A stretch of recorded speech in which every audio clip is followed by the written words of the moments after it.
হিন্দু ধর্ম মতে রাখি একটি গুরুত্বপূর্ণ উৎসবদের মধ্যে অন্যতম একটা। শাস্ত্র থেকে জানতে পারা যায় যে দ্রৌপদী ভগবান কৃষ্ণকে রাখি বেঁধেছিলেন। রাখি ভাই বোনের সম্পর্ককে আরও মজবুত করে। প্রত্যেক বোন তার ভাইকে এই দিন বিশেষভাবে আপ্যায়ন করে রাখি পরায়। এই দিন ভাই তার বোনকে সারা জীবন রক্ষা করার কথা দেয়, সাথে গিফট বটে। তবে রাখির জন্য কি কি গিফট দিলে বোনেরা খুশি হবে, এই ভিডিওর নেক্সট পার্টে তোমরা ভাইরা সবাই জানতে পারবে। তাই ভাইরা কমেন্ট করতে কিন্তু ভুলো না, আর চ্যানেলটাকে সাবস্ক্রাইব করতে যেন ভুলো না, আর লাইক করে দিও যাতে করে আমার চ্যানেলের রিচটা একটু বাড়ে এবং আমার ভিডিওগুলো আরো লোকেদের কাছে পৌঁছে এবং সবাই দেখতে পারে। তাই আমি এই বিশেষ ভিডিওটা নিয়ে আসলাম বোনেদের জন্য। তোমরা কিন্তু রাখি স্পেশাল দিনে এরকম স্পেশাল জিনিস তৈরি করতেই পারো, ওই দিনটাকে আরো বেশি স্পেশাল করে তোলার জন্য।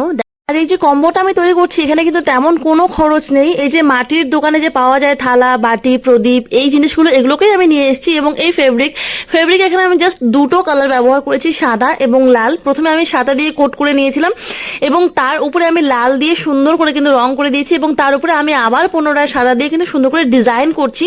আমি প্রথমে সাদা কেন দিয়েছিলাম, কারণ সাদা না দিলে পরে কিন্তু লাল কালারটা ধরবে না মাটির উপরে, তাই আমি এই কাজটা করেছি। দেখো কত কিউট লাগছে না দেখতে এই জিনিসটা। তো আরও থাকছে এর সাথে কাস্টমাইজ করা শাড়ি উইথ ব্লাউজ এবং রাখির জন্য স্পেশাল ভাই বোনের কিছু ড্রেস, যেগুলো আমি নিজে তৈরি করে তোমাদের সাথে শেয়ার করার চেষ্টা করব।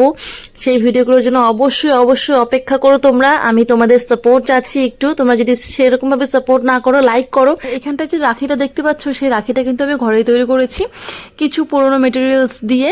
তো আমি কিন্তু রাখি তৈরি করে আরও তোমাদের সাথে শেয়ার করব এবং আমার কাছে একটা রিয়েল রুদ্রাক্ষ আছে, ভাবছি সেটা নিয়েই কালকে